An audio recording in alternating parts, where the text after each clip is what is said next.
Paul Amsalem, bonjour. Bonjour. Bienvenue au Buzz Media Orange Le Figaro. Alors vous êtes l'un des pionniers de l'Internet mobile en France, serial entrepreneur, puisque vous avez créé de nombreuses startups dans le secteur et vous êtes depuis juin 2011 le nouveau directeur général de Nokia France. Nokia, acteur historique de la téléphonie mobile, mais qui est en mutation aujourd'hui et qui veut se relancer dans les smartphones, en lançant ses deux premiers téléphones sous Windows Phone, système d'exploitation de Microsoft avec qui vous avez un partenariat.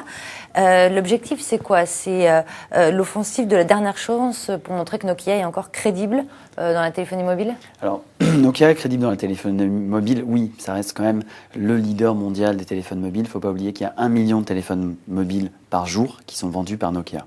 Donc, principalement sur le segment d'entrée de gamme et de milieu de gamme, il fallait renforcer le haut de gamme et les smartphones. Et on a décidé de faire un partenariat avec Microsoft. Ce n'est pas la dernière chance, mais c'est une façon aussi pour deux acteurs qui sont leaders dans le monde, Microsoft d'un point de vue logiciel, Nokia d'un point de vue mobile, de s'allier pour sortir un excellent produit. Alors, c'est Lumia, hein, c'est cette gamme, ne seront proposées que dans 6 pays en Europe. Oui. Est-ce qu'il y a une raison particulière? Oui, c'est des pays stratégiques, c'est-à-dire des pays qui ont à la fois des taux de part de marché importants en termes de smartphones, qui sont des pays qui souvent donnent la tendance au marché. Nos concurrents l'ont fait aussi sur... Donc c'est quoi? C'est la France France, l'Angleterre, l'Allemagne, l'Italie, l'Espagne, les Pays-Bas, voilà. Ce sont ces pays, dans un premier temps, début d'année prochaine, États-Unis, et puis l'Asie aussi, qui est un gros marché pour Nokia. Alors, l'objectif pour Nokia, c'est de reconquérir aussi ses utilisateurs. Vous proposez environ 30-35 000 applications, quand Android Market et Apple en proposent 400 à 450 000. Est-ce que c'est pas un peu léger pour séduire l'utilisateur? Aujourd'hui, ça paraît léger. Maintenant, il y a 80% des applications dont vous avez besoin et que vous utilisez qui sont disponibles sur le store. Pour vous donner quelques chiffres, globalement, une application que vous téléchargez, vous la laissez 2 jours sur votre téléphone portable et après vous l'effacez. Donc ça veut dire que les seules applications, voilà, on va dire l'essentiel est là. Maintenant on a un plan de marche qui est assez agressif, 100 000 applications juin 2012, plus de 250 000 fin d'année prochaine, et là on aura sans doute une couverture relativement large. Pas oublier non plus qu'on connecte ce téléphone à la Xbox et que l'ensemble des jeux disponibles sur Xbox vont être aussi disponibles sur les téléphones mobiles. Et donc là ça va faire une vraie valeur ajoutée par rapport à la concurrence. Alors Nokia, c'est près de 450 millions de téléphones vendus en 2010. Quels sont les objectifs sur ces produits, cette nouvelle gamme de produits? Alors les objectifs aujourd'hui à moyen terme, c'est-à-dire à 2012, c'est que Windows Phone représente à peu près un tiers du marché. Il y a globalement 3 écosystèmes. Apple, Android, il faut qu'il y ait un 3e écosystème. Ce 3e écosystème, ce sera sans doute Windows Phone, pour plein de raisons. Et nous, Nokia, on veut prendre une grosse part de marché de ce segment. Ça veut dire qu'on se fixe comme ambition, à horizon 2015, d'avoir entre 20 et 25% du marché des smartphones. Alors, Nokia, on l'a dit, a pris un peu en retard le train des smartphones. Est-ce qu'aujourd'hui, vous n'êtes pas en train de faire la même erreur dans d'autres secteurs, comme on peut penser aux tablettes, par exemple? Attendez un petit peu, peut-être qu'on se reverra. Il y a des projets qui sont vraiment très aboutis. L'idée pour Nokia, c'était pas de se dire on va sortir la énième tablette. C'est de sortir une tablette avec des produits, avec de la valeur ajoutée, avec un savoir-faire Nokia qui est vraiment exclusif. J'ai vu des choses très bien dans nos centres dans nos laboratoires de recherche et développement.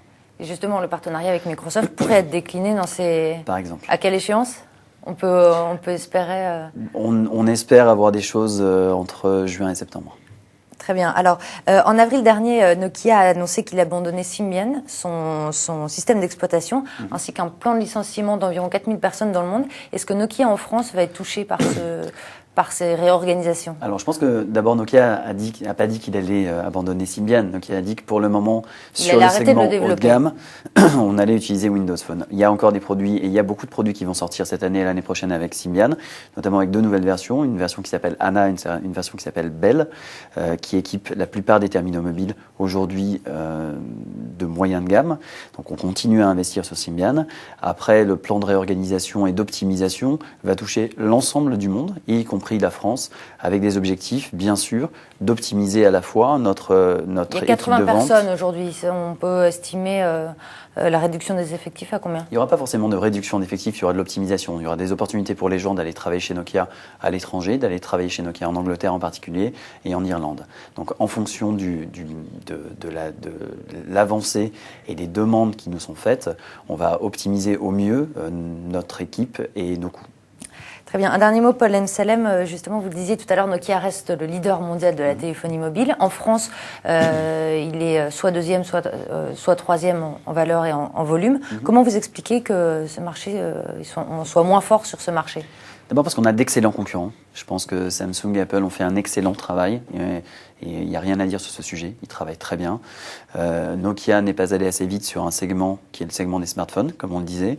Et le marché français est un des marchés les plus dynamiques dans ce secteur-là. Donc notre travail, c'est reconquérir la confiance de nos clients, opérateurs, distributeurs, proposer des produits qui soient innovants, avec des vraies valeurs ajoutées pour regagner la place sur le segment des smartphones qu'on a perdu depuis quelques années. C'est Windows Phone, ce sera suffisant justement pour regagner des parts de marché?